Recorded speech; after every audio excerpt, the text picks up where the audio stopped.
एक साथ एक स्वर में वेद मंत्र, देव मंत्र, सद्ज्ञान सद्भाव के अधिष्ठात्री मातेश्वरी गायत्री का वह शाश्वत मंत्र का उच्चारण करने की कृपा करें।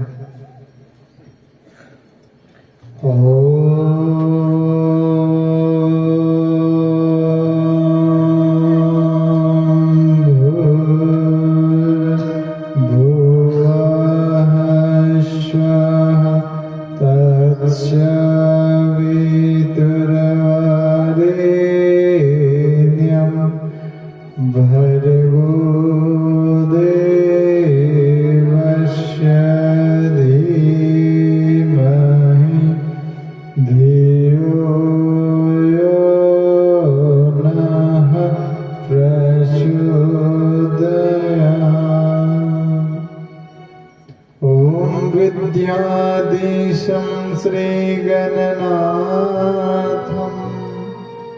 मूषकयानं गौरीतनयं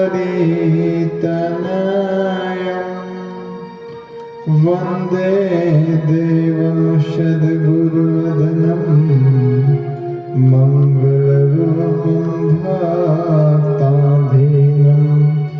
ज्ञानदाता गुरु साक्षात् तं दाता दयानिधे देवी सरस्वती वच वन्दे हृदयेष्मता मातृवत् लालयित्री च पितृवत् मार्गदर्शिका नमोऽस्तु गुरुसत्ताय श्रद्धा प्रज्ञायुताक्षया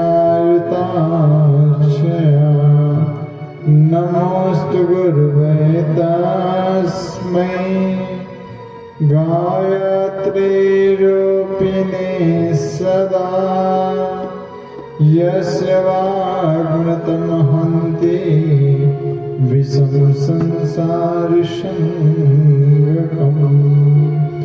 कृष्णं नारायणं वन्दे कृष्णं वन्दे प्रजप्रियं कृष्णं द्वैपायनं वन्दे कृष्णं वन्दे प्रथाश्रुतम्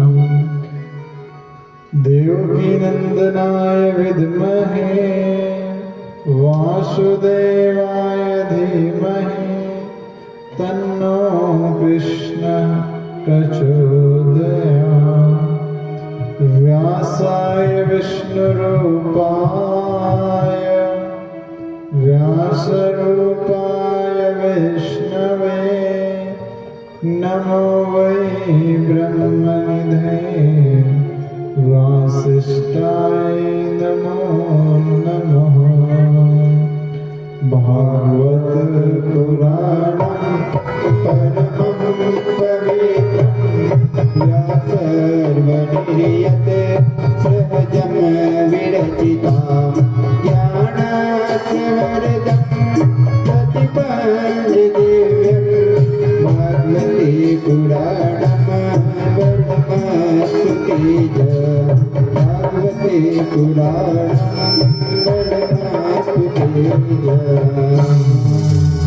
जनक सुता जग जननी जानकी अतिशय प्रिय करुणा निधान के ताके युग पद कमल मनायहु जासु कृपा निर्मल अति पायहु बंदहु गुरु पद पदम परागा सुरुचि सुहास सहज अनुरागा मंगल भवन अमंगल हारी द्रवहु सुदशरथ अजर बिहारी महावीर बिनु बहु हनुमाना राम काज सादर शिवहि नाथ अपमाथा, बरनौ बिसद राम गुण गाथा।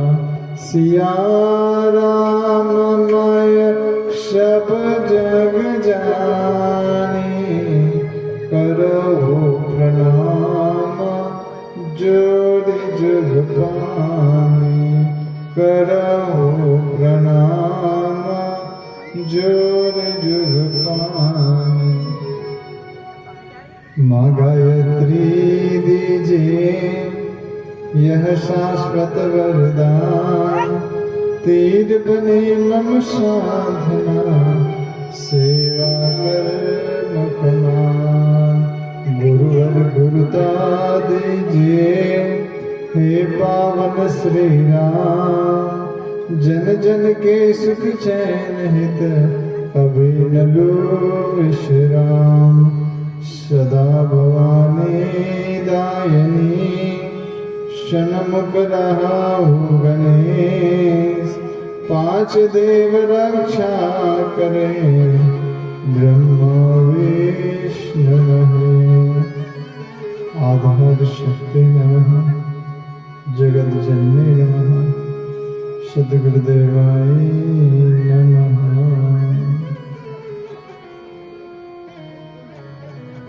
आज के इस दिवस के शुभ अवसर पर श्रीमद् भागवत कथा में विराजमान देवतुल्य भाइयों, शक्ति स्वरूपा माता बहनों, भाई बहनों, विगत 2 दिनों से कथा को हम लोग श्रवण कर रहे हैं। विभिन्न कथा की महत्ता को एवं कथा के प्रथम भाग को हम लोगों ने देखा, श्रवण किया। जैसा कि हमारा क्रम था कि कल जो कथा बताई जाएगी उसको आज बताना है,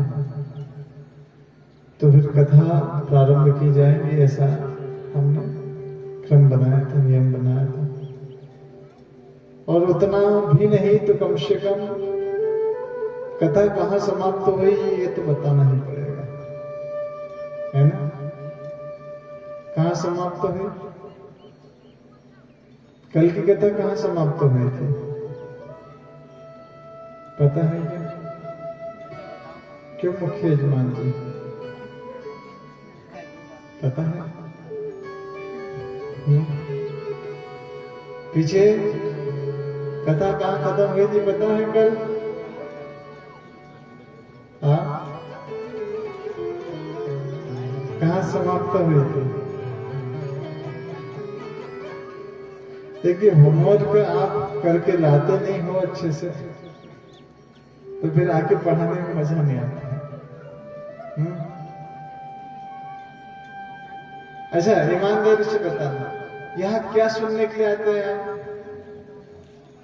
भागवत सुनने के लिए आते हैं, भागवत जी की कथा। हाँ, तुम वही तो कथा पूछ रहे कल कहाँ खत्म करी थी। अच्छा, ये भी नहीं पूछ रहे क्या क्या बताया, वो भी इतनी छूट दे दी, तो ये तो बता दो कि कहाँ खत्म करी थी।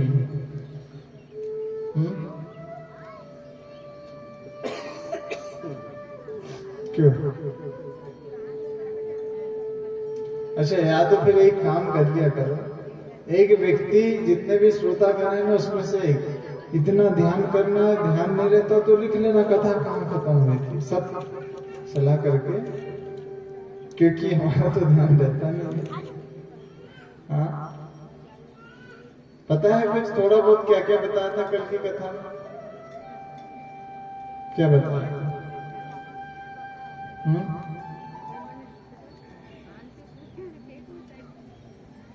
है पता? क्यों बोलोगे? अच्छा, थे नहीं, तुम कल स्कूल नहीं आए? अच्छा, बताइए, अब ईमानदारी से बताइए कि कल की कथा 1% भी यदि हमको याद नहीं है तो आज कुछ भी कथा बता दो, क्या याद रहने वाली कल?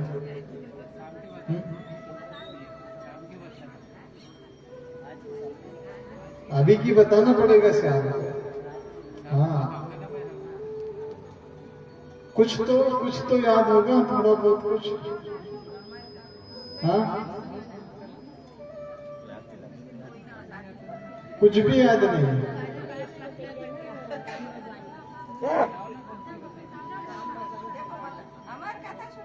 अमर कथा, अम्मा के लिए ताली बजाओ जोरदार। क्या उत्साह है, खड़े होकर के बताएगा, बहुत बढ़िया।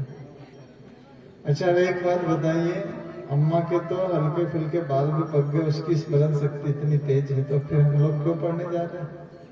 जब स्मरण शक्ति है ही नहीं, कल का पढ़ा वाला आज याद रह ही नहीं रहा, तो फिर क्या मतलब पढ़ लिख करके?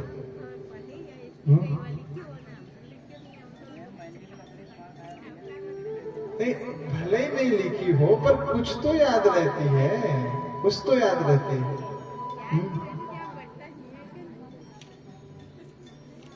3 मूर्तियां बताई थी मैंने पहले दिन, उसमें से पहली मूर्ति पे नंबर आ रहा है आपका, इस कान से सुनो और इस कान से निकालो। बोले तुम्हारी कथा तुम्हारे पास रहने दो, हमारे पास बहुत सारा ज्ञान है।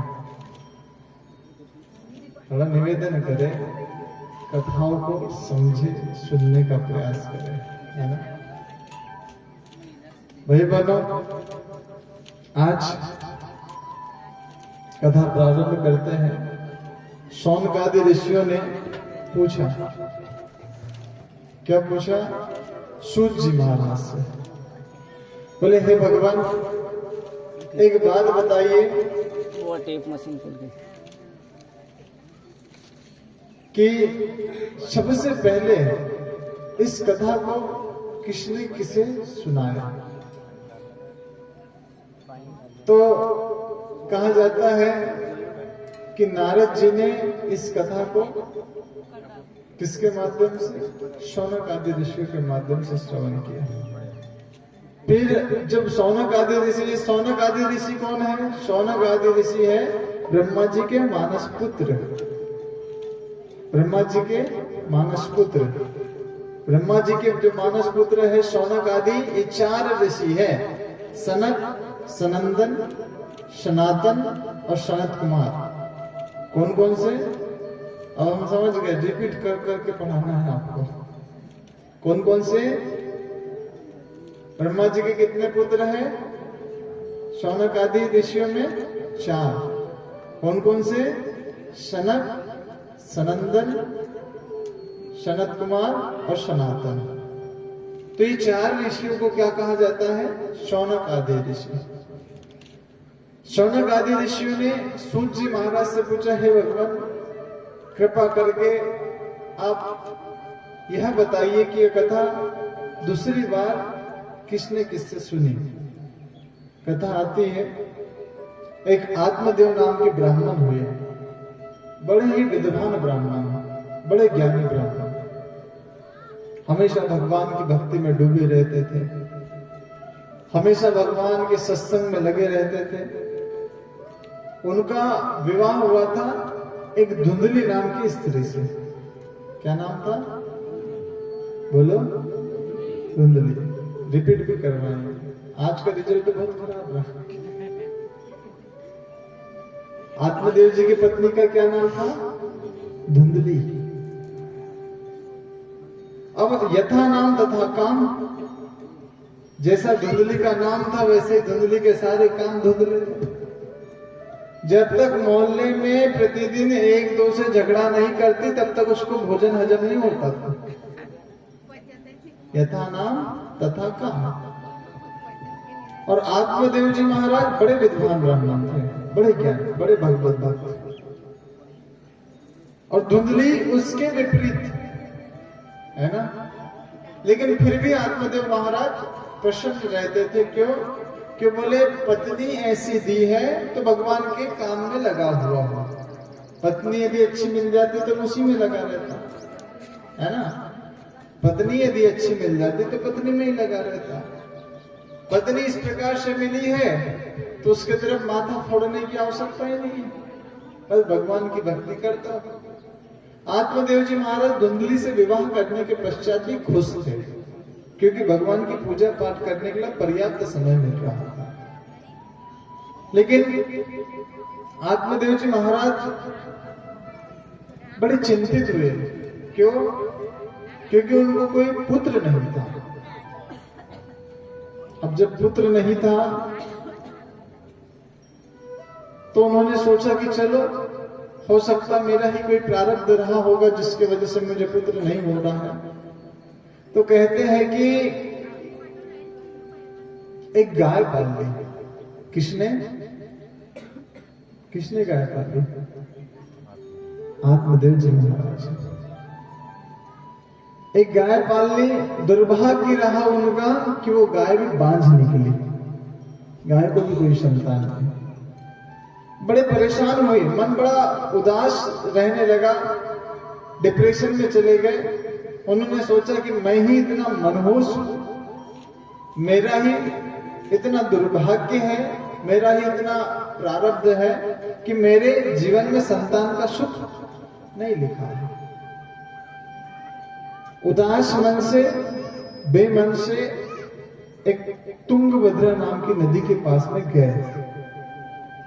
जब तुंगभद्रा नाम के नदी के पास में गए तो उन्होंने सोचा कि अब इस देह का कोई औचित्य नहीं है, इस देह को त्याग देना चाहिए, अर्थात आत्महत्या करने जा रहे हैं। एक ऋषि आए, उन्होंने देखा, अरे क्या कर रहे हो? बोले आत्महत्या कर रहा हूं। ऋषि ने कहा, इस दुनिया में आत्महत्या से बढ़कर के कोई पाप नहीं है। इस दुनिया में आत्महत्या से बढ़कर के कोई पाप नहीं है, क्योंकि गोस्वामी तुलसीदास जी ने लिखा है कि बड़े भाग मानस तन पावा, सुर दुर्लभ सदग्रंथ न गावा। अरे बड़े भाग्यों से मनुष्य का शरीर मिलता है, और बड़े भाग्यों से मनुष्य का शरीर मिलने के पश्चात तुम कह रहे हो कि इतना अच्छा जो शरीर मिला है इसका देह त्याग करना है, आत्महत्या करना है। भाई बहनों, कभी भी चाहे जीवन में कितने भी विषम से विषम परिस्थिति आ जाए, चाहे जितनी भी प्रतिकूल से प्रतिकूल परिस्थिति आ जाए, चाहे कितना भी कष्ट कठिनाई आ जाए, लेकिन मन में कभी भी आत्महत्या का विचार मत करना। आ रहा है समझ में? चाहे दुनिया उलट से पुलट हो जाए, चाहे कितना भी दुख आ पड़े, चाहे कितने भी परिस्थिति प्रतिकूल हो जाए, लेकिन आत्महत्या का विचार नहीं करना। क्योंकि जो मनुष्य का शरीर इस समय हम लोगों को मिला है, ये मनुष्य का शरीर बार बार मिलने वाला नहीं है भाई। बार बार मनुष्य का शरीर नहीं बनता है। 83,99,999 का चक्र पूरा होता है, उन लाखों योनियों में से एक योनि होती है मनुष्य का शरीर।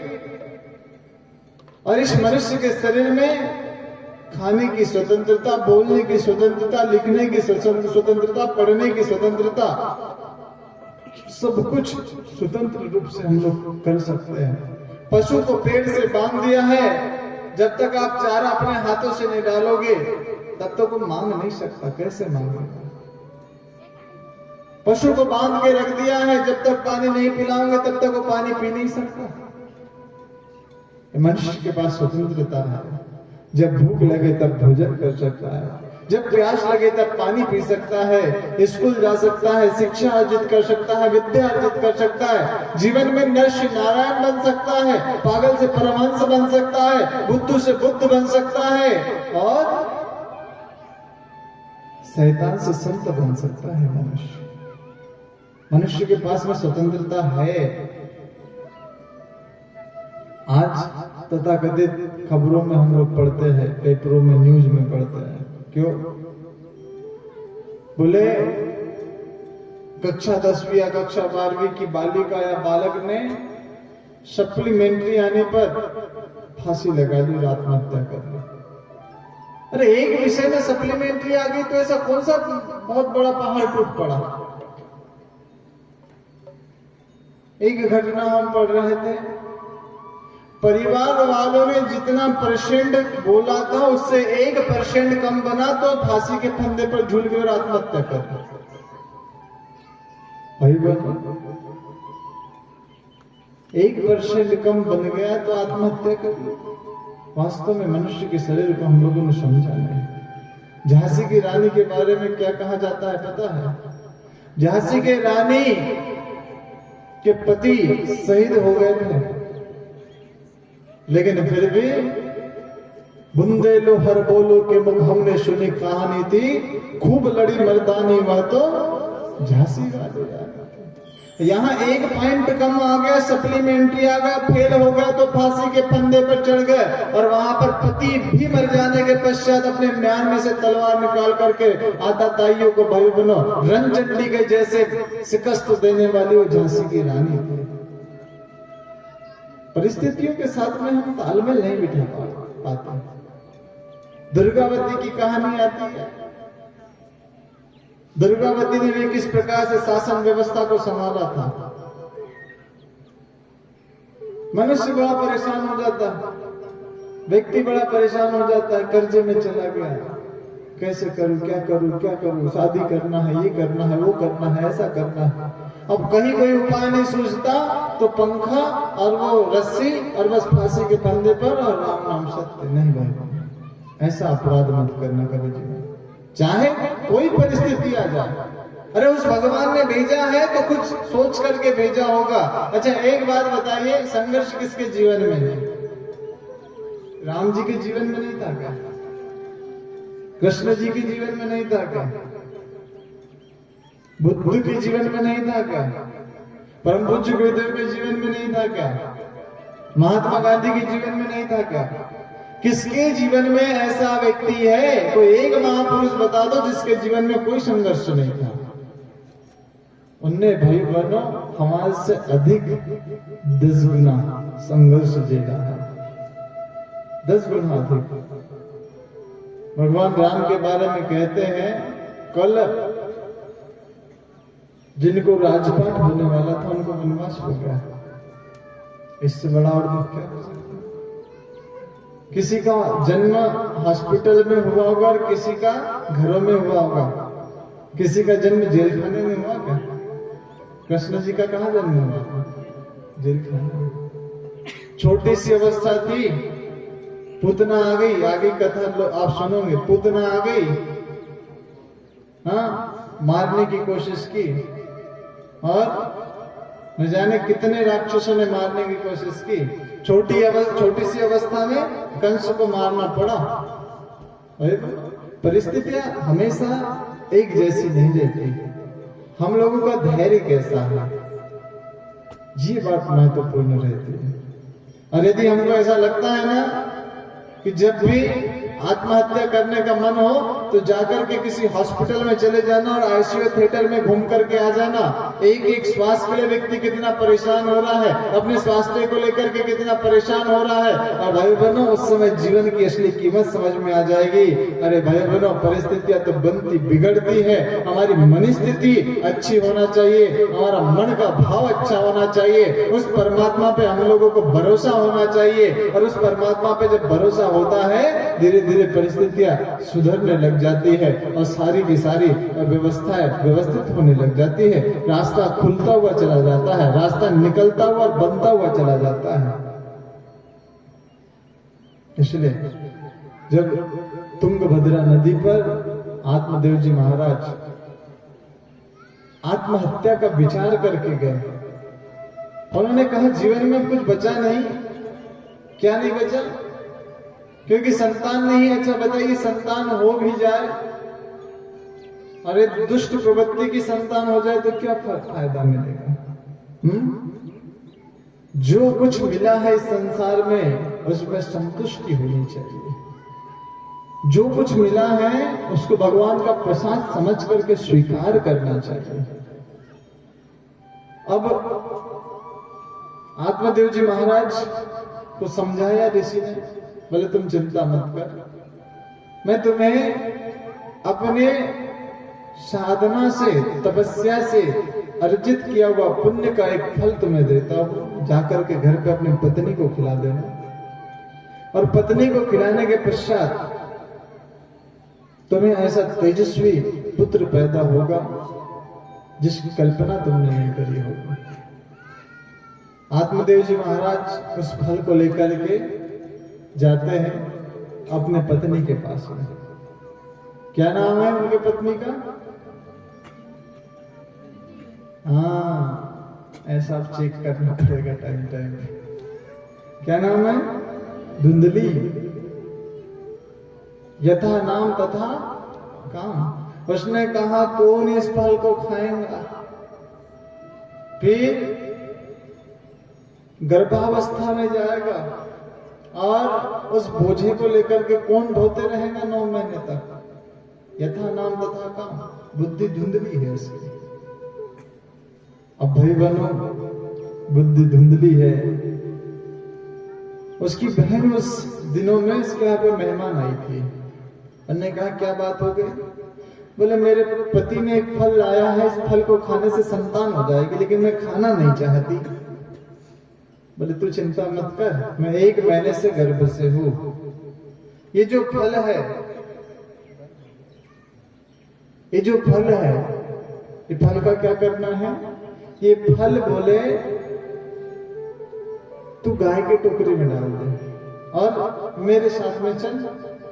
तेरे यहां धन की कोई कमी नहीं है और मेरे यहां संतान की कोई कमी नहीं है। तू बदले में कुछ धन मुझे दे देना और ये जो संतान होगी, संतान को लेकर के अपने घर पे आ जाना। अपने पति से कह दे कि मैं बच्चे को अपने बहन के घर पे जन्म दूंगी। अब वो तो भगवत भक्त व्यक्ति थे, उन्होंने कहा ठीक है जाना है जाओ। तो ये फल का क्या करे? फल गाय के टोकरी में डाल दिया। अब भाई बहनों, उधर धुंधली के बहन को बच्चा होता है और इधर गाय को बच्चा होता है। तो जो गाय को बच्चा हुआ वो बच्चा बड़ा विचित्र था, बड़ा ही विचित्र। कैसा विचित्र था? पूरा शरीर तो मनुष्य का था, लेकिन कान कैसे थे? गाय के। पूरा शरीर मनुष्य का था और कान गाय के थे, तो उसका नाम रखा क्या? गोकर्ण। गाय के जैसे कान होने से उसका क्या नाम रखा गया? गोकर्ण।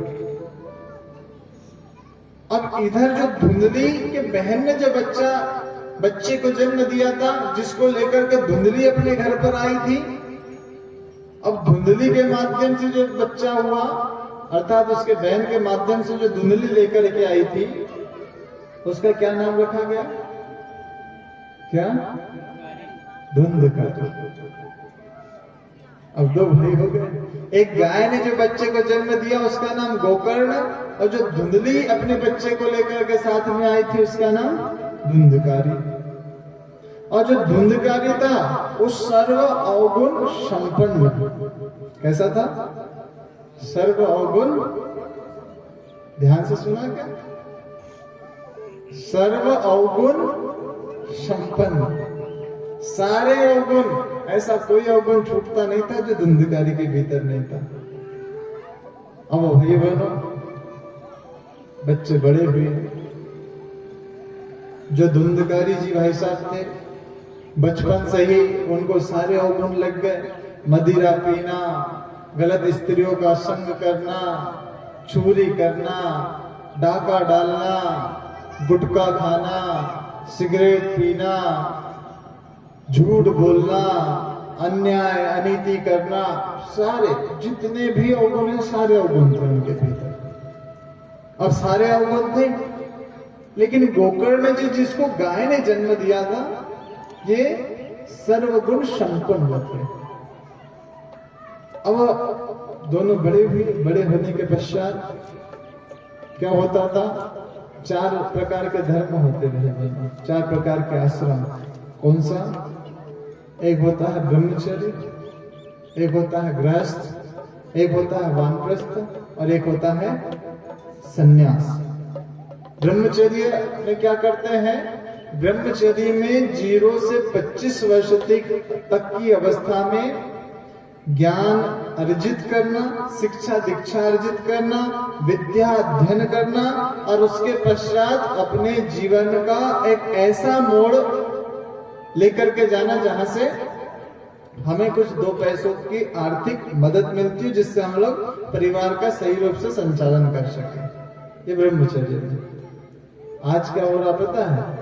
0 से 25 में जब ब्रह्मचर्य रहना चाहिए, तभी बच्चा या बच्ची विवाह गृहस्थी के सपने देखने लग जाते हैं। अभी लाइफ सेट नहीं है, जीवन किस ढर्रे पे जाएगा, किस दिशा और दशा में जाएगा, इसका कोई ठिकाना नहीं है। लेकिन हम लोग गृहस्थी के स्वप्न सजाने लग जाते हैं, है ना? और जब गृहस्थी आती है तब सोचते कि तभी बढ़िया थी। सही कह? जब गृहस्थी में व्यक्ति फंसता है तब लगता है कि नहीं तभी बढ़िया थे, कहां उलझन में फंस गए। तो 25 से 50 तक गृहस्थी का जीवन होता था और 50 से 75 तक वानप्रस्थी का जीवन जीना पड़ता था। वानप्रस्थी के जीवन में क्या होता था? जीवन भर में हमने जितना ज्ञान अर्जन किया, अनुभव अर्जन किया, उस अनुभव को, उस ज्ञान को समाज को बांटना, नवनिहालों को देना, ये कार्य होता है।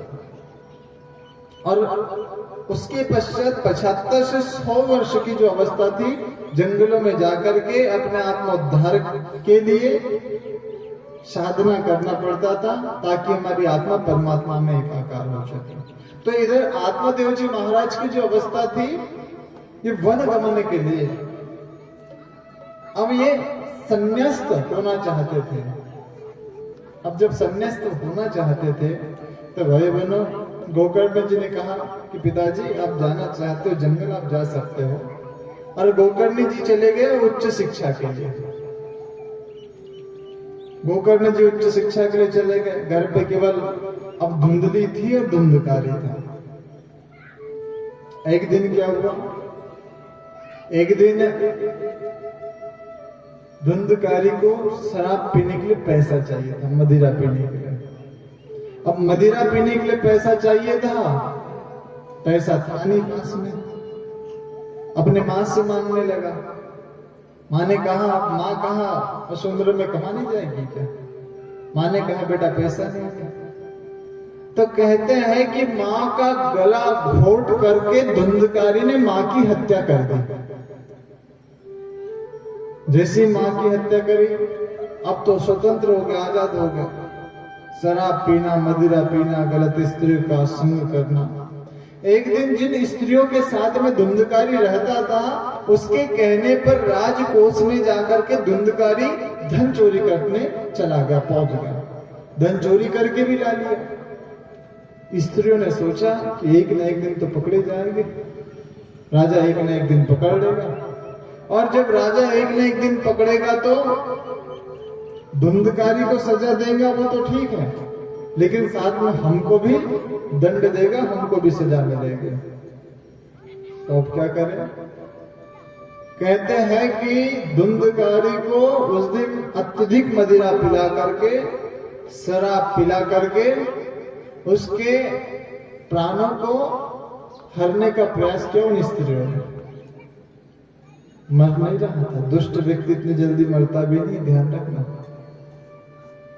मर नहीं रहा था। अब जब मर नहीं रहा था तो कहते हैं कि गरम गरम जलता हुआ कोयला लिया, धुंधकारी के मुंह में ठूसा, और जैसे ही ठूसा गले तक वो कोयला गया, और वो गरम गरम कोयला जाने के पश्चात धुंधकारी की मृत्यु हो गई। उच्च शिक्षा अर्जित करके गोकर्ण जी आ रहे थे। उन्हें पता चला माता की हत्या हो गई, धुंधकारी की हत्या हो गई। तो उन्होंने उधर ही गंगा जी में दोनों का तर्पण, पिंडदान इत्यादि कर दिया। घर पर आए। घर पर आने के पश्चात सो रहे थे। तो जब सो रहे थे तो गोकर्ण जी को रात के 12 बजे, रात के 1 बजे अजीब गरीब आवाज आने लगी। गोकर्ण जी उठे। उन्हें बोला कौन है? अच्छा, हम लोग उस अवस्था में होते तो घर के बाहर। गोकर्ण जी ने पूछा कौन है? बोले मैं हूं तुम्हारा भाई। बोले मेरा भाई? बोले हाँ। कौन? बोले मैं तुम्हारा भाई धुंधकारी। बोले तुम्हारा तो तर्पण पिंडदान मैंने कर दिया।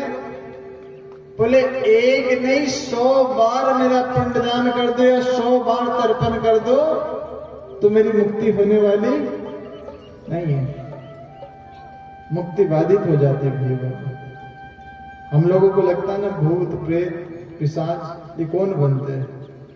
जिनका मन इस संसार में रहता है,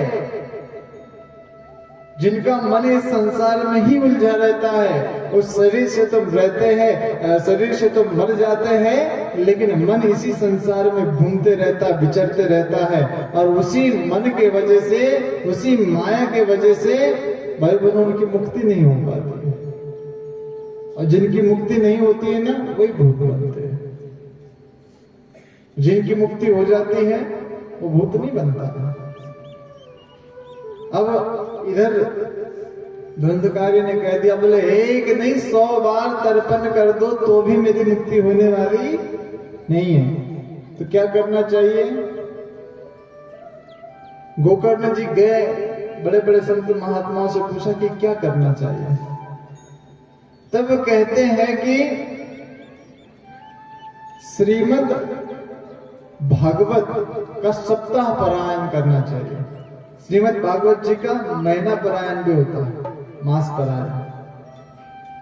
1 महीने तक भी भागवत जी होती है, लेकिन सबसे उत्तम समय अनुरूप सप्ताह पारायण करना चाहिए।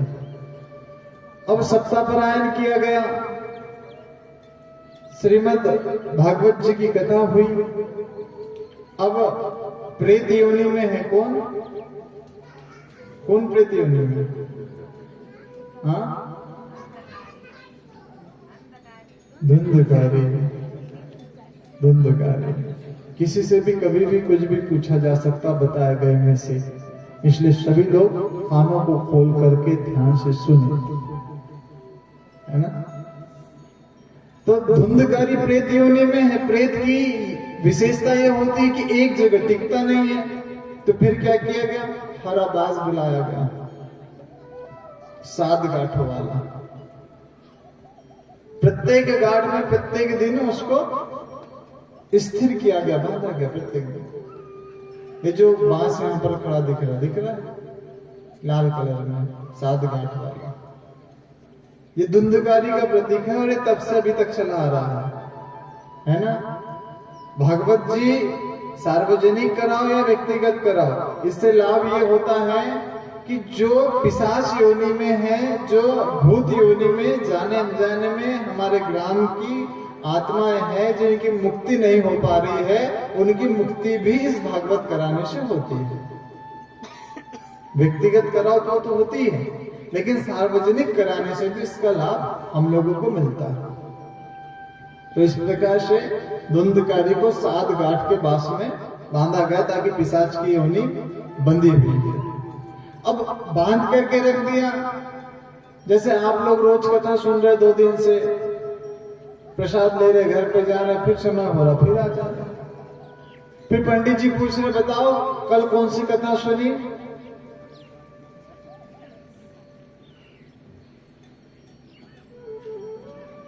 कथा सुनाने तो आपको लाया, हम कहें के लिए बता।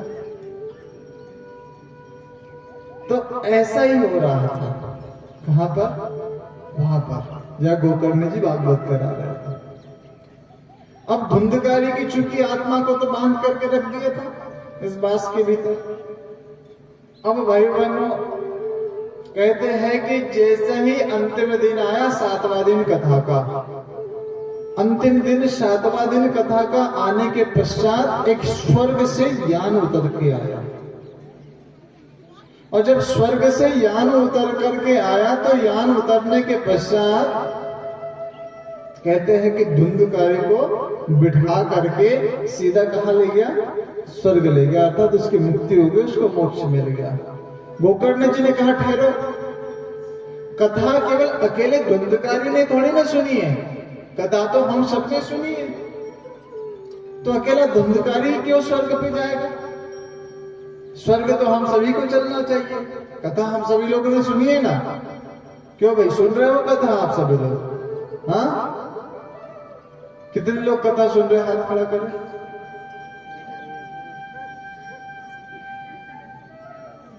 जो नहीं हाथ खड़ा कर रहे हो, क्या सुनने आए हो?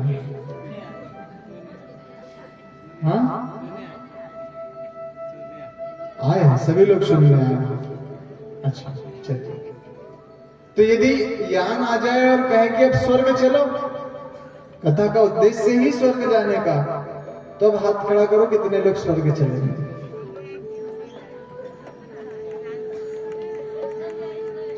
स्वर्ग जाने के लिए तैयार नहीं है भैया, बताइए। हाँ? स्वर्ग जाने के, अरे एक संत महात्मा का अंतिम लक्ष्य होता है स्वर्ग जाना। हाँ, आप लोगों को जाना है? हाथ खड़े करो। ये देखो, स्वर्ग जाने के लिए तैयार है। तो भाई बहनों, गोकर्ण जी ने कहा कि बोले अकेला धुंधकारी ही क्यों स्वर्ग जाएगा? कथा तो सभी लोगों ने सुनी, सभी लोगों ने स्वर्ग जाना चाहिए। तब जो भगवान के पार्षद यान लेकर के आए थे, जो कि धुंधकारी को स्वर्ग में ले जा रहे थे, उन्होंने कहा बोले भैया सुनो, कथा सुनने मात्र से स्वर्ग में कोई व्यक्ति जाता नहीं है। भगवान के पार्षदों ने कहा क्या? कथा सुनने मात्र से कोई स्वर्ग में जाता नहीं है। कथा सुनना, उसका चिंतन करना, मनन करना और उस बताए गए निर्देशों का अनुकरण करते हुए चल पड़ना, तब जाकर के स्वर्ग मिलता है। तो बोले इसने क्या अनुकरण किया? बोले इसकी जो आत्मा हरे बास में बंधी हुई थी, उसको कहीं जाने का समय नहीं मिला। उसको कोई चिंता नहीं थी कि 4 बज गए, डोरों का चारा पानी करना है, गाय बैलों का चारा पानी करना है, भोजन बनाना है, चाय बनाना, कोई चिंता नहीं थी। क्यों? क्योंकि उसको हरे बास में बांध करके रखा हुआ था। कथा जब तक चलती थी तब तक कथा को श्रवण करता था, और जब कथा समाप्त हो जाती थी तो फिर क्या करता था? आत्मचिंतन करता था। अरे कितना अच्छा जीवन मिला था, मैंने यूं ही बर्बाद कर दिया। कितना अच्छा हीरे के जैसा जन्म मिला था, लेकिन मैंने कौड़ियों के भांति जीवन को यूं ही बर्बाद कर दिया। जन्म हीरा तुझे जो मिला है, ये गंवाने के काबिल नहीं है। तेरा हर श्वास अनमोल मोती, ये लुटाने के काबिल नहीं है। धुंधकारी चिंतन कर रहा था, विचार कर रहा था, अरे कितना हीरे के जैसा मुझे जन्म मिला था। अब जीवन में प्रायश्चित करने लगा भाई, प्रायश्चित करने लगा, आत्मचिंतन करने लगा, आत्ममंथन करने लगा कि इतना हीरे के जैसा जीवन मुझे मिला था, लेकिन मैंने कौड़ियों के दाम पर उसको बेच दिया। और ऐसा जब चिंतन किया, ऐसा विचार किया, तब जाकर के भगवान उसको स्वर्ग मिला। इसलिए हम लोग प्रेरणा ले, शिक्षा ले, कौन सा? जन्म हीरा तुझे जो मिला है, एक गंवाने के काबिल नहीं। तेरा हर श्वास अनमोल मोती, लुटाने के काबिल नहीं। आइए इस गीत को श्रवण करते हैं। जन्म हीरा तुझे जो मिला है,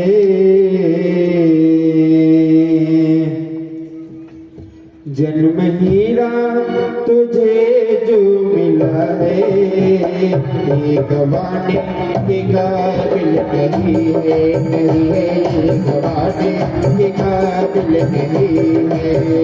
जन्म हीरा तुझे जो मिला है, जन्म हीरा तुझे जो मिला है, ये गंवाने के काबिल नहीं है, ये गंवाने के काबिल नहीं है। तेरा हर सांस अनमोल मोती, तेरा हर सांस अनमोल मोती, ये लुटाने के काबिल नहीं है, ये लुटाने के काबिल नहीं है।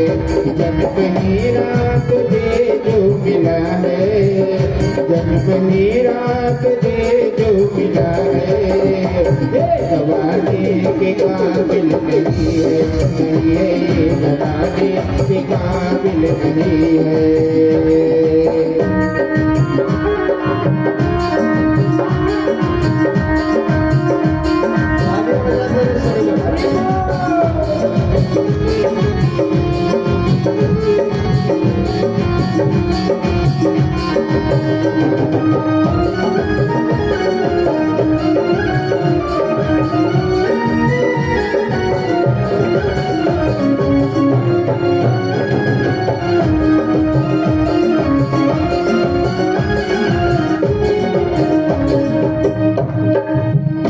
देखो ईश्वर की अद्भुत ये माया, तेरे खातिर ही सब कुछ बनाया, बनाया तेरे खातिर ही सब कुछ बनाया। देखो ईश्वर की अद्भुत ये माया, तेरे खातिर ही सब कुछ बनाया, बनाया तेरे खातिर ही सब कुछ बनाया। ऐसे ईश्वर को तूने बुलाया, ऐसे ईश्वर को तूने बुलाया, जो बुलाने के काबिल नहीं है, नहीं है जो बुलाने के काबिल नहीं है। जन्म ही रात दे जो मिला है, जन्म ही रात दे जो मिला है, ये गवाने के काबिल नहीं है, नहीं है ये गवाने के काबिल नहीं है।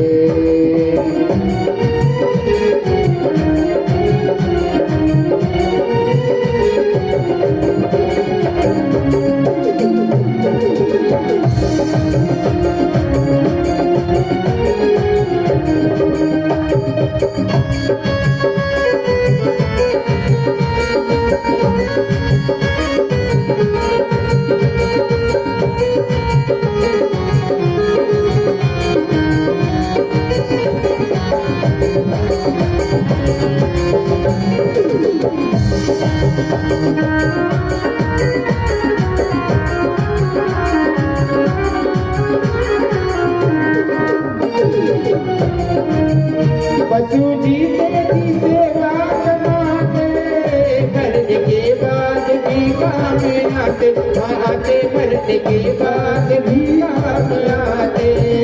बसु जी तेरी सेवा कमाते, करने के बाद भी काम आते, आते मरने के बाद भी काम आते।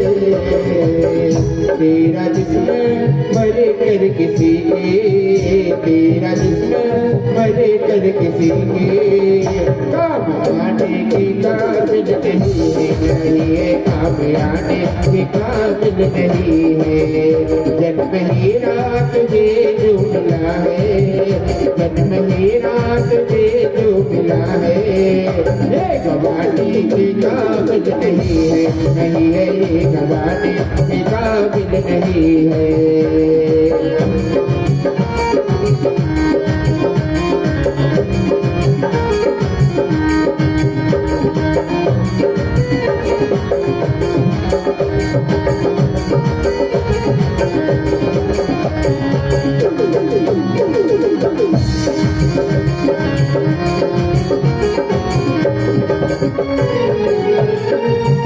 मौज मारे अपनी जान मावे, पाप करते नहीं सर में आवे, पाप करते नहीं सर में आवे। मौज मारे अपनी जान मावे, पाप करते नहीं सर में आवे, पाप करते नहीं सर में आवे। तेरी रचना तो प्यारे प्रभु के, तेरी रचना तो प्यारे प्रभु के, गीत गाने के काबिल नहीं है, नहीं है गीत गाने के काबिल नहीं है। जन्म ही रात दे जो मिला है, जन्म ही रात दे जो मिला है, ये गवाने के काबिल नहीं है, नहीं है ये गवाने के काबिल नहीं है।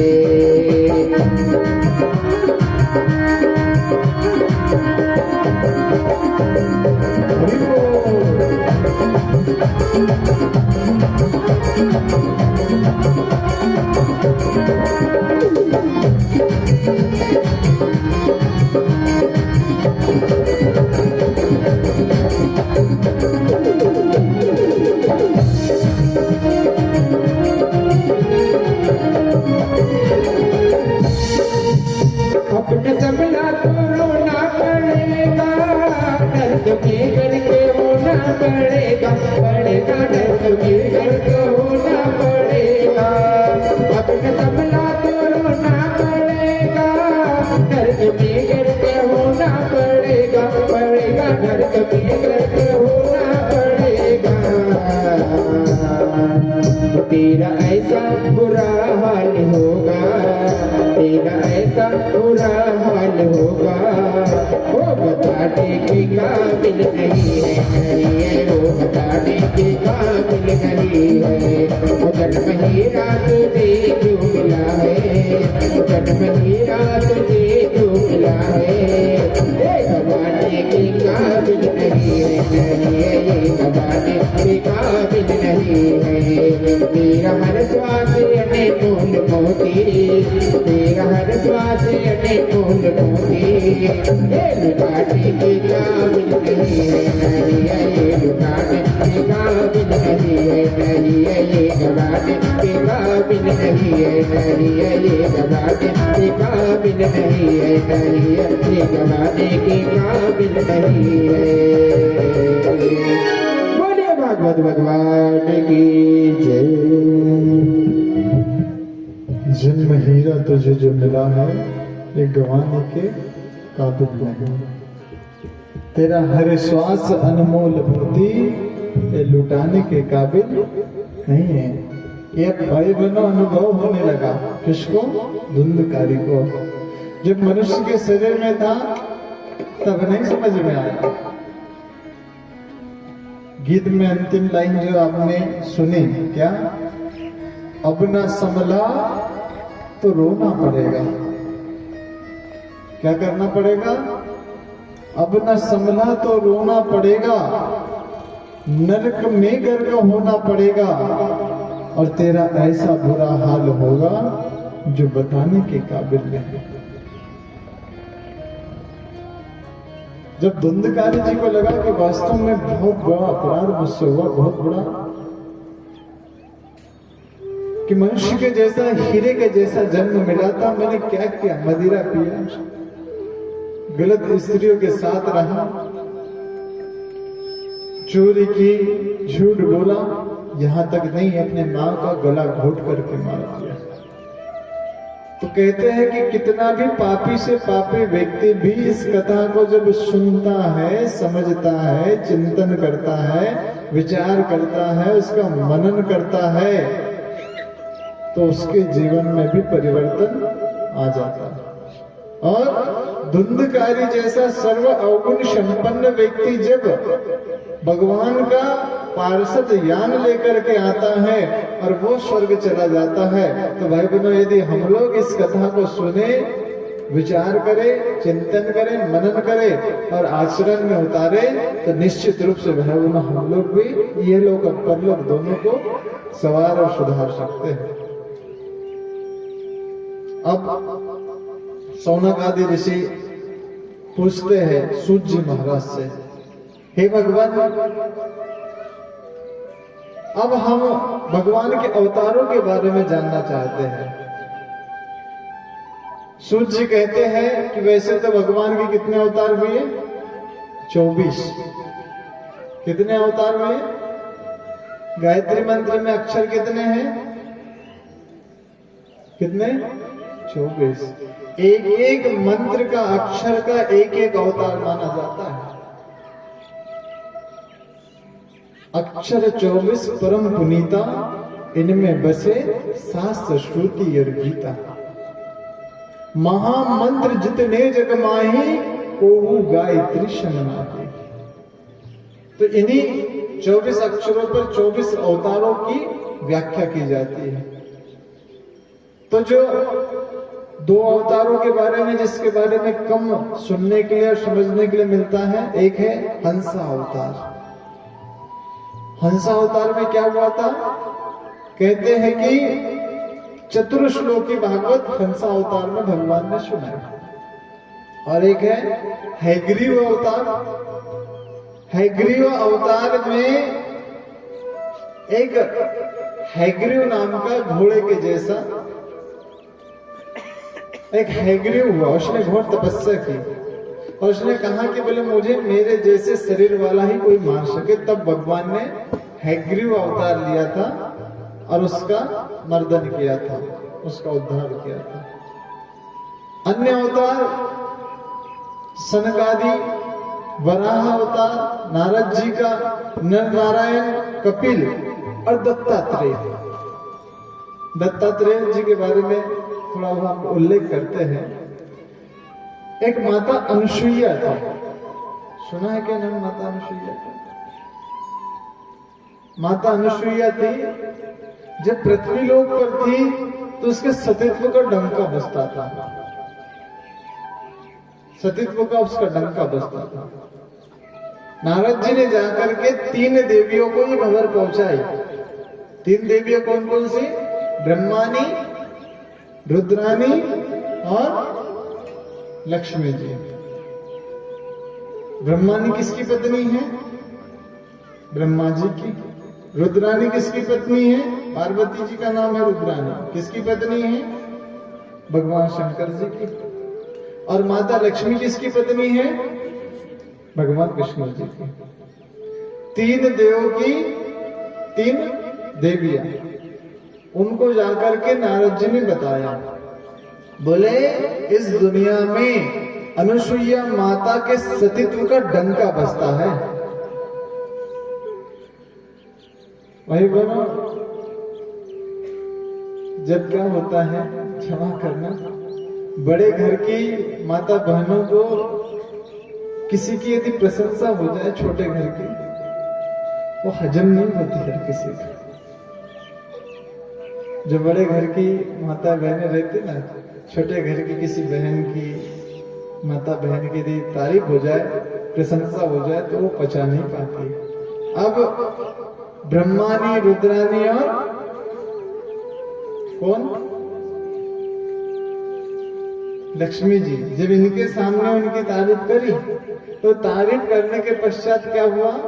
उनको हजम नहीं हुई बात। शाम को जैसे ही तीनों देव घर पर आए तो तीनों देव घर पर आने के पश्चात उन्होंने कहा कि बोले सबसे पहले तो एक काम करो, जाकर के माता अनुसुईया की परीक्षा लो, क्योंकि आज ही नारद जी आए थे और कह रहे थे कि माता अनुसुईया का सतीत्व के मामले में डंका बजता है। भाई बहनों, वास्तव में जो भी व्यक्ति साधना करता है, वो साधना चाहे कोई भी हो, किसी भी प्रकार से साधना हो सकती है। चाहे वाणी की साधना करे, चाहे आंखों की साधना करे, चाहे कर्म की साधना करे, किसी भी प्रकार से साधना की जा सकती है। साधना सिद्धियों का जनक होती है। साधना से व्यक्ति को सिद्धि मिलती है। अब पतिव्रत का डंका बजता था माता अनुसुईया का। जीवन में कोई भी आप साधना करे, यदि भाई बहनों आप आंखों की साधना कर रहे हैं कि हे भगवान, जीवन में हमेशा अच्छा ही देखूंगा, अच्छा देखूंगा मतलब सकारात्मक नजरिए से, सकारात्मक दृष्टि से। तो जब सकारात्मक दृष्टि से देखूंगा तो भाई बहनों वो आंखों में कहते कि शक्ति आ जाती है। आपको पता है दुर्योधन की मां का क्या नाम था? शिव भक्तिनी गांधारी। अब गांधारी ने अपना पति अंधा था तो उसने जीवन भर आंखों पर काली पट्टी बांध करके रखी थी। क्यों काली पट्टी बांध करके रखी थी? उसने काली पट्टी बांध करके रखी थी कि जब मेरा पति नहीं देखता है तो उसकी पत्नी को भी देखने का कोई अधिकार नहीं है। और जब युद्ध चल रहा था तो युद्ध चलने के पश्चात आप सभी को पता है आंखों के भीतर इतना तेज आ गया था, इतनी तेजस्विता आ गई थी, इतनी शक्ति आ गई थी कि अपने पुत्र दुर्योधन से कहा कि बोले जिस अवस्था में तुझे मैंने जन्म दिया है, मैं कल अपने आंखों की पट्टी खोलूंगी और जिस अवस्था में मैंने तुझे जन्म दिया है उसी अवस्था में तुझे देखूंगी तो तेरा शरीर वज्र के जैसा हो जाएगा। श्री कृष्ण भगवान बड़े नटखट है, बड़े चालाक है। उन्होंने देख लिया कि अपने माँ के पास में जा रहा है दुर्योधन। बोले कहां जा रहे हो? घबराया दुर्योधन किस अवस्था में अपने माँ के पास में जा रहे हैं? बोले अपने माँ के पास में जा रहे हैं, इस प्रकार से बड़े हो गए, शर्म नहीं आती? तो कहते हैं कि उनने केले का पत्ता अपने कमर के नीचे वाले भाग में लपेट लिया। तो केवल उतना सा अंग जिस पर माता गांधारी की दृष्टि नहीं पड़ी थी वो अंग उसका कमजोर रह गया था, बाकी पूरा दुर्योधन का अंग कैसा हो गया था? वो वज्र के जैसा हो गया था। ये शक्ति कहां से आई थी? आंखों की साधना करी थी किसने? गांधारी ने। साधना का ये फल होता है। कुछ भी देख रहे हैं, ये मुंह मिला है कुछ भी बोल रहे हैं, नाप सना पेट मिला है कुछ भी खा रहे हैं। किसी ने कहा है संत फकीरों का फरमान पेट नहीं है कब्रिस्तान। पेट कब्रिस्तान नहीं है। हाँ? कुछ भी ठुसे जा रहे हैं। इतने अच्छे अच्छे दांत मेरे 32 का कर दिया हमने धिंगाना, दिखाने लायक नहीं बचे। अभी हंसी भी आती है तो दांतों को छुपा छुपा के हंसना पड़ता। क्यों? खराब हो गए ना दांत। किस वजह से? लो, ये सम्मान है क्या भाई? सम्मान से सामने वाले को विश्वास दिलाना पड़ता, बेटा तू चिंता मत कर, कौन से विपत्ति में है, मैं तेरे साथ में खड़ा हूं। ये सम्मान होता है, ये सम्मान होता है। हाँ भाई बहनों, आज हम लोग दुर्व्यसनों का सम्मान कर रहे हैं। शराब कोई नहीं पीता है, बोले अरे चल मैं पिलाता हूं, चल मेरे साथ हूं।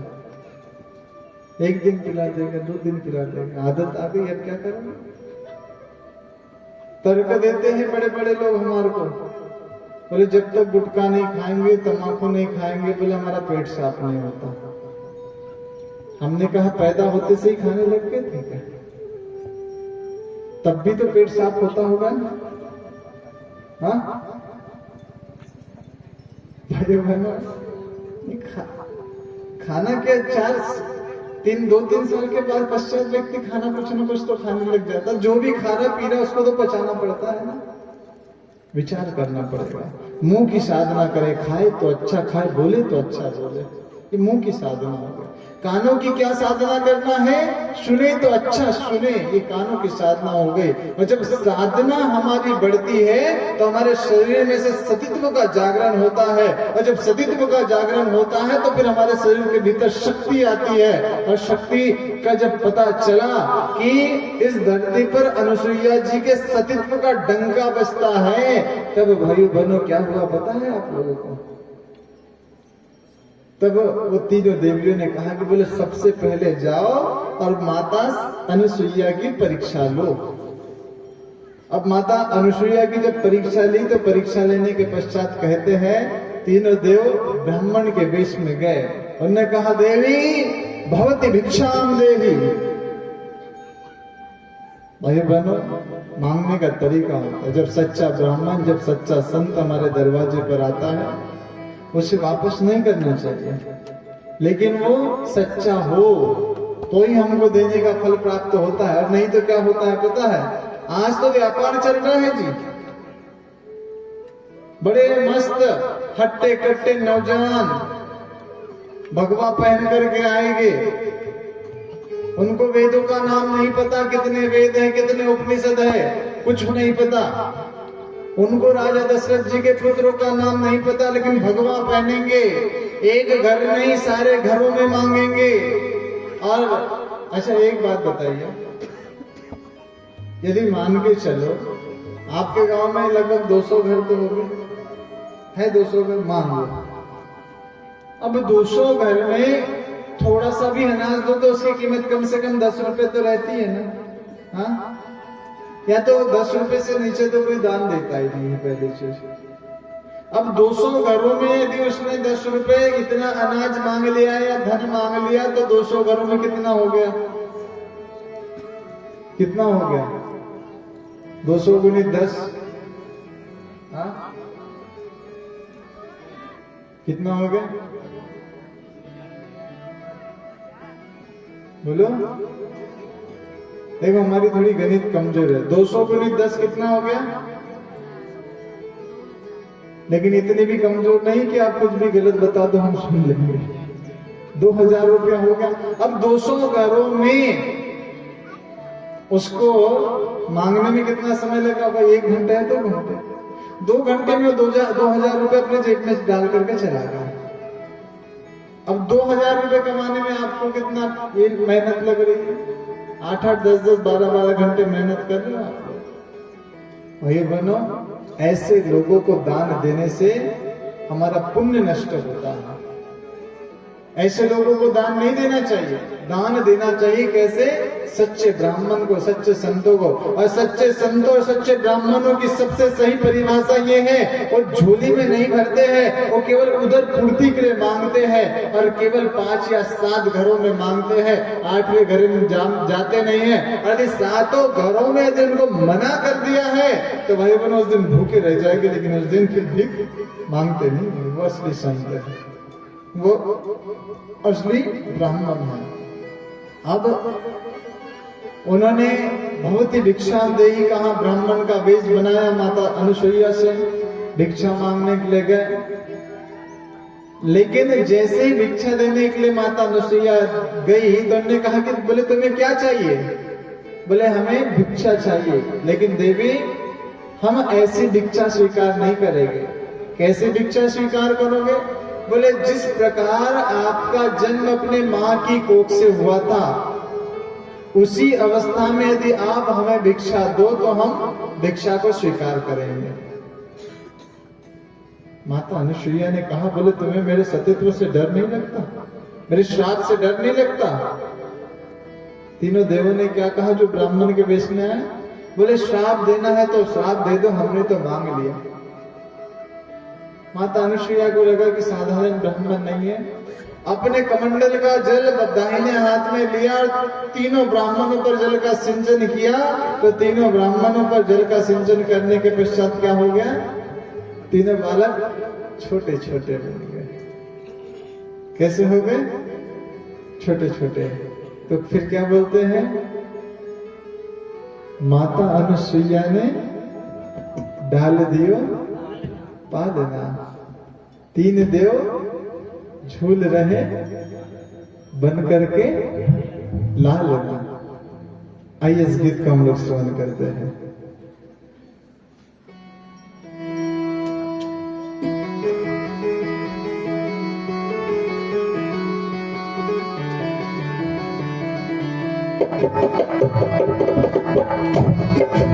तालियां बजाए सब लोग आनंद के साथ।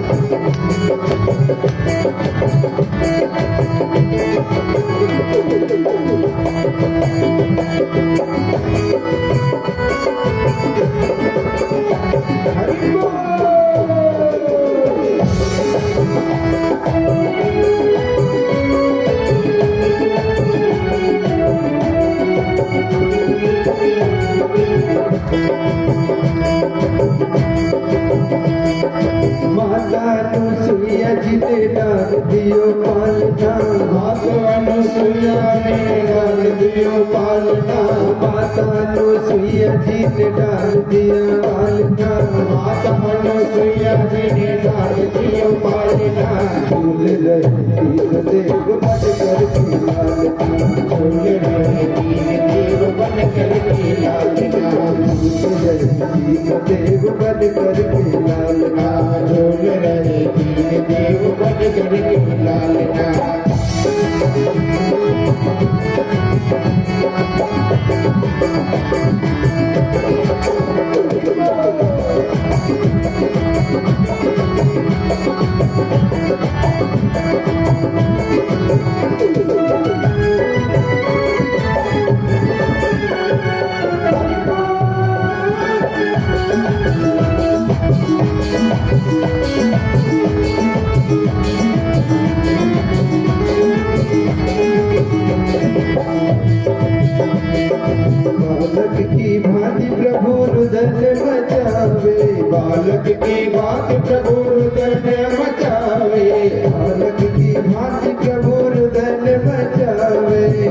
स्वर्ग की बात प्रभु हृदय में मचावे, ब्रह्म और भोले से संकेत बतावे, ब्रह्म और भोले से संकेत बतावे, ब्रह्म और भोले से संकेत में बतावे, ब्रह्म और भोले से संकेत में बतावे।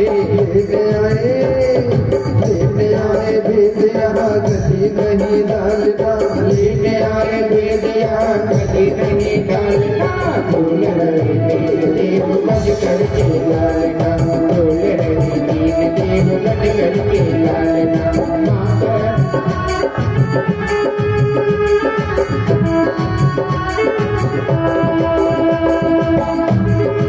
आगे बजाते हुए सही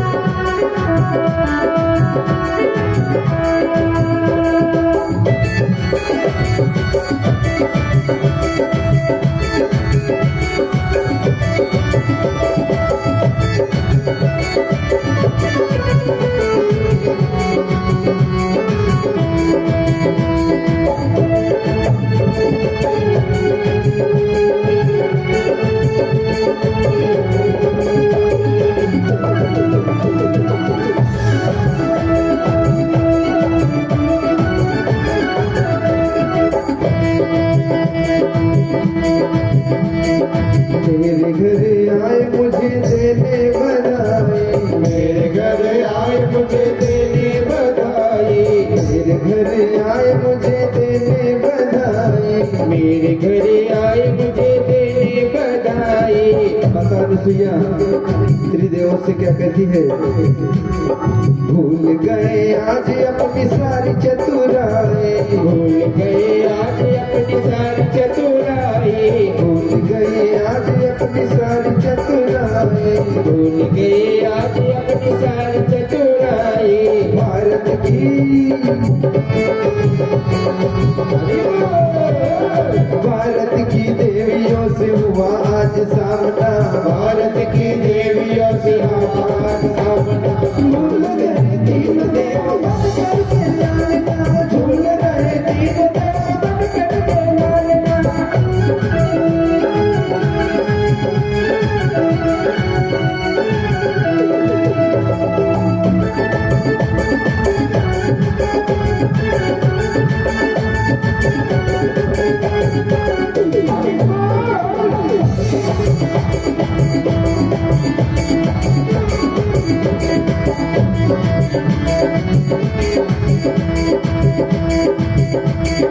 कोई गढ़पाल कोई सृष्टि के रचैया, गढ़पाल कोई सृष्टि के रचैया, कोई गढ़पाल कोई सृष्टि के रचैया, कोई गढ़पाल कोई सृष्टि के रचैया।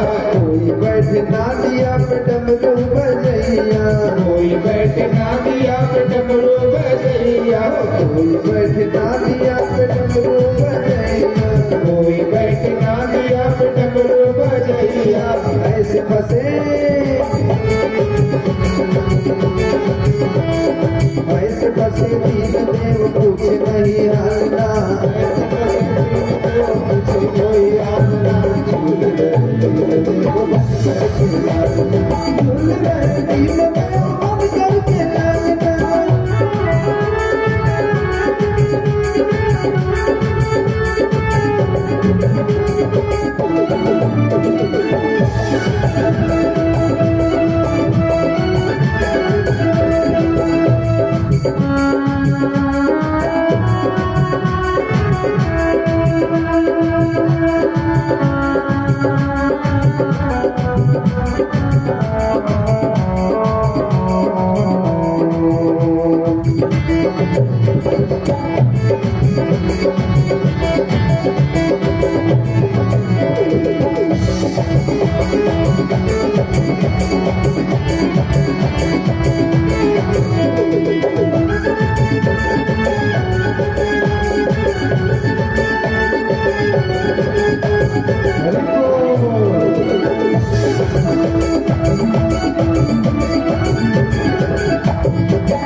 देव दुखी होकर कुटिया पधारे, दीन देव दुखी होकर कुटिया पधारे, देव दुखी होकर कुटिया पधारे।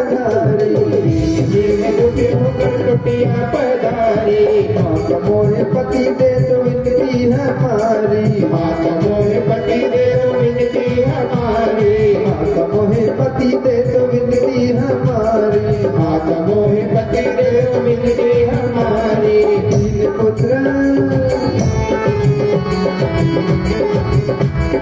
तीन पुत्र तीन वधु आए मेरे आंगना, तीन पुत्र तीन वधु आए मेरे आंगना, झूल रहे तीन देव बन करके लालना, माता अनुसुईया जी ने डाल दियो पालना, माता अनुसुईया जी ने डाल दियो पालना, झूल रहे तीन देव बन करके लालना, तीन देव बन करके पालना, झूल रहे तीन देव बन करके लालना, झूल रहे तीन देव बन करके लालना, झूल रहे तीन देव बन करके लालना, झूल रहे तीन देव बन करके लालना, झूल रहे तीन देव बन करके लालना,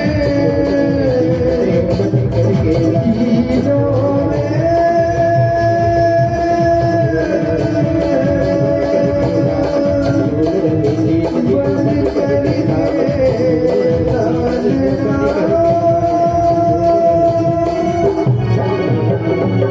बोलिए माता अनुसुईया की जय, भागवत भगवान की जय हो। माता अनुसुईया ने डाल दियो पालना, झूल रहे तीन देव बन करके लालना।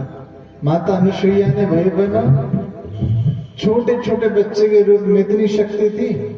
देखिए, जो सृष्टि का निर्माण करता है, जो जगत का भरण पोषण के दायित्व का निर्वहन करता है और जो पूरे संसार का जगत गुरु कहलाता है, ऐसे तीन देवों को किसके पास में शक्ति होगी जो एक बच्चा बना दे, छोटे छोटे बच्चे। अब जब छोटे छोटे बच्चे बन जाएंगे तो बच्चे बनने के पश्चात कोई समस्या होगी क्या भिक्षा देने में, भोजन कराने में? छोटे छोटे बच्चे, हाँ, उनसे क्या सर्व। इधर देवियों ने नारद जी को बुलाया, बोले नारद जी हमारे देव अभी तक आए क्यों नहीं है? बोले वो देव कैसे फंसे हैं, जाकर के धरती पर देखना, पृथ्वी पर। बोले क्या हो गया? बोले जिन माता अनुसुईया की परीक्षा लेने के लिए आपने भेजा था, वो माता अनुसुईया ने उन देवों की ही परीक्षा ले ली।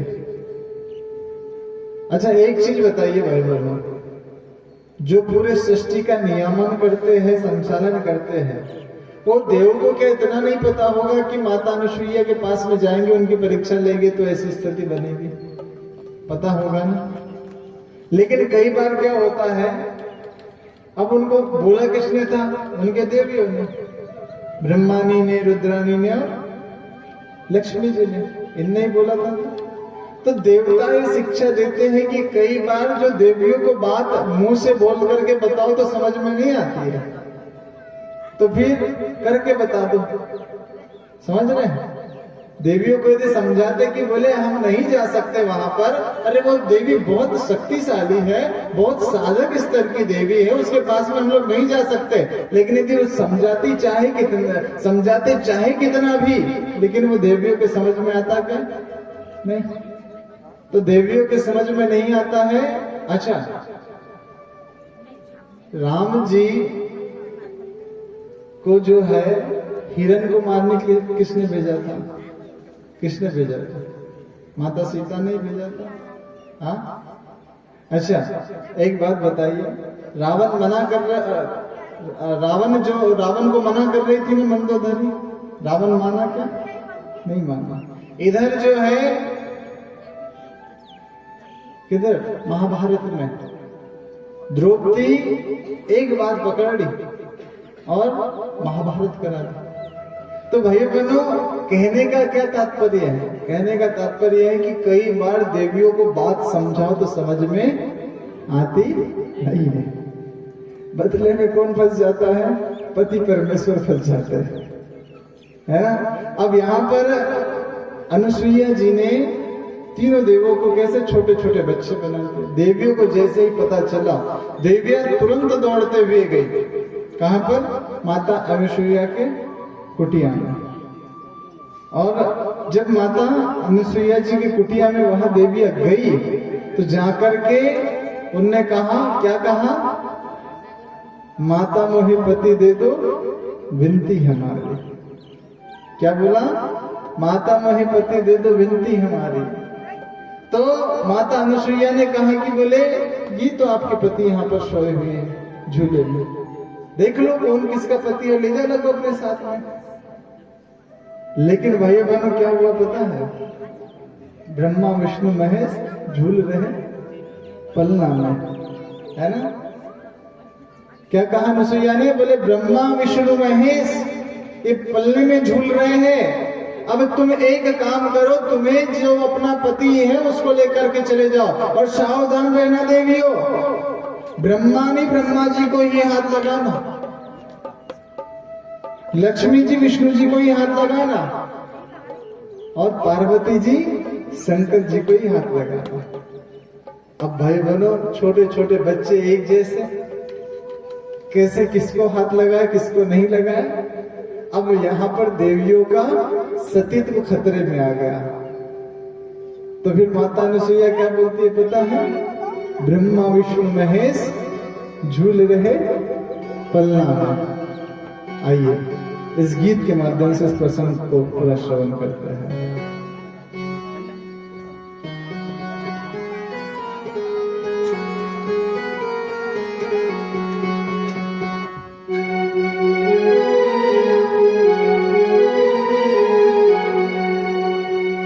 ब्रह्मा विष्णु महेश झूल रहे पलना में,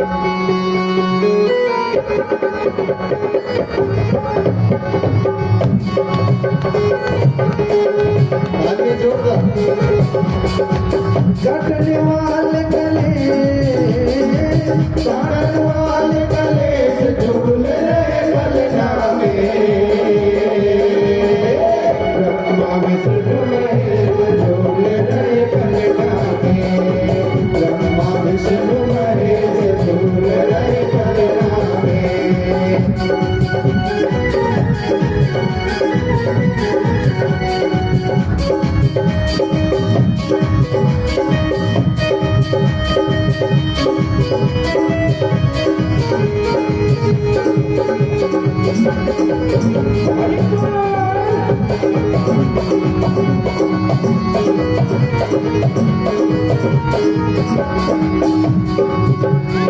एक सदी की कठिन तपस्या नारद गए कैलाश। एक सदी की कठिन तपस्या नारद गए कैलाश। ब्रह्मा ने लक्ष्मी चिंता में बैठी उमा के पास। ब्रह्मा ने लक्ष्मी चिंता में बैठी उमा के पास। कहे नारद संदेश, कहे नारद संदेश झूल रहे पलना में। ब्रह्मा विष्णु महेश झूल रहे पलना में। ब्रह्मा विष्णु महेश झूल रहे पलना में।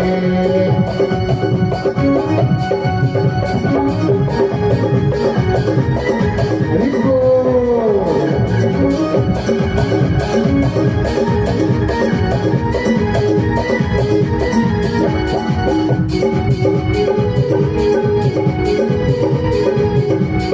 तीनों सती से नारद ने पूरा हाल बताया। तीनों सती से नारद ने पूरा हाल बताया। तीनों सती से नारद ने पूरा हाल बताया। तीनों सती से नारद ने पूरा हाल बताया। भूल गया अभिमान तुम्हारा बड़ी सती की माया। भूल गया अभिमान तुम्हारा बड़ी सती की माया। टूट गया अभिमान तुम्हारा बड़ी सती की माया टूट गया विमान तुम्हारा बड़ी सदी की माया लगी जिगर में ठेस लगी जिगर में ठेस झूले ब्रह्मा विष्णु झूल रहे पलना में ब्रह्मा विष्णु झूल रहे पलना में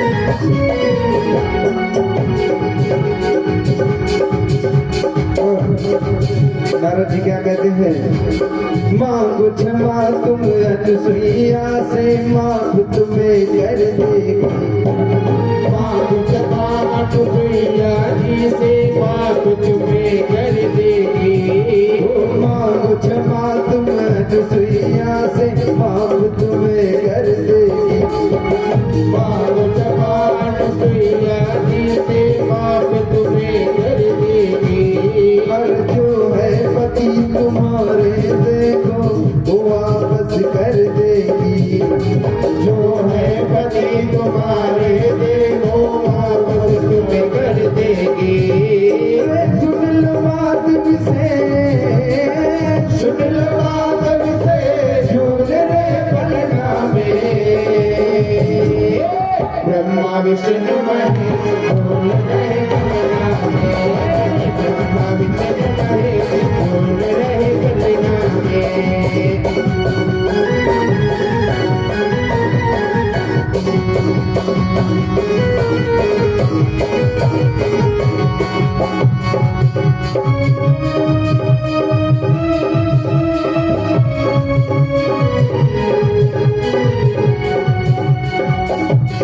हरि बोल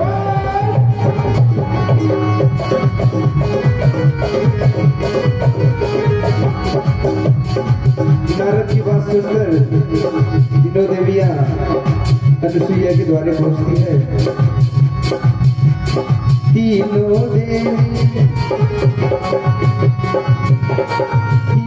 देवियां पहुंच गई है अनुसुईया के द्वारे तीनों देवियां पहुंच गई है अनुसुईया के द्वारे तीनों देवियां पहुंच गई है अनुसुईया के द्वारे तीनों देवियां पहुंच गई है अनुसुईया के द्वारे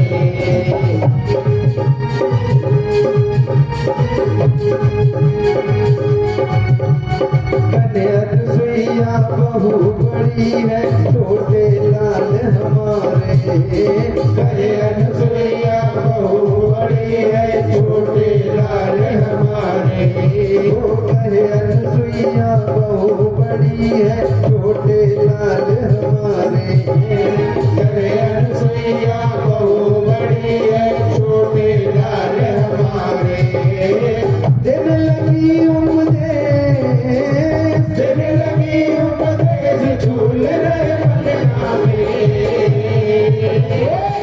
ब्रह्मा विष्णु महेश झूल रहे पलना में ब्रह्मा विष्णु महेश झूल रहे पलना में हरि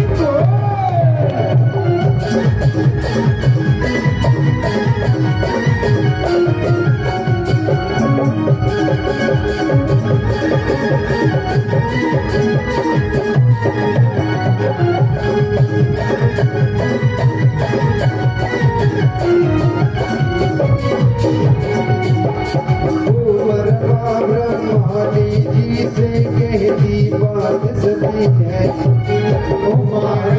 ब्रह्मानी जी से कहती बात सती है ब्रह्मानी जी से कहती बात सती है, उमा रमा ब्रह्मा जी से कहती बात सती है। पहचानो तुम तीनों जाकर किसके कौन पति है, पहचानो तुम तीनों जाके किसके कौन पति है। अरे पहचानो तुम तीनों जाकर किसके कौन पति है, पहचानो तुम तीनों जाके किसके कौन पति है। नम रखे रागे से झूल रहे पलना पे, ब्रह्मा विष्णु महेश झूल रहे पलना पे, ब्रह्मा विष्णु महेश झूल रहे पलना पे। अरे काटने वाले गणेश झूल रहे पलना पे, ब्रह्मा विष्णु महेश झूल रहे पलना पे,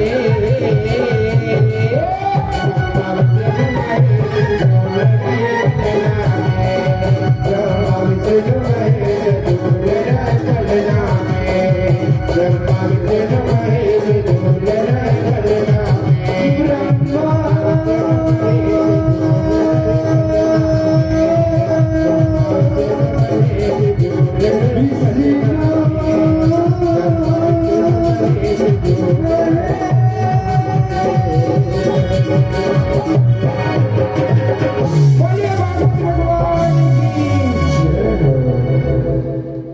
ब्रह्मा विष्णु महेश झूल रहे पलना में। अब अनुसुईया जी क्या कहती हैं, बोले लाल हमारे छोटे हैं और बहू हमारी बड़ी है, कैसे विवाह हो पाएगा। तब भाई बहनों विनती करती है, अपने जो अभिमान में आई थी तीनों देवियां, वो क्षमा याचना करती है और क्षमा याचना करने के पश्चात तीनों देव वास्तव में अपने असली स्वरूप को आ जाते हैं। तत्पश्चात कहते हैं, ब्रह्मा जी के अंश से चंद्रमा, शंकर जी के अंश से दुर्वासा जी और भगवान विष्णु जी के अंश से दत्तात्रेय जी का जन्म होता है। इसी प्रकार से सूत जी 24 अवतारों के बारे में शौनक आदि ऋषियों को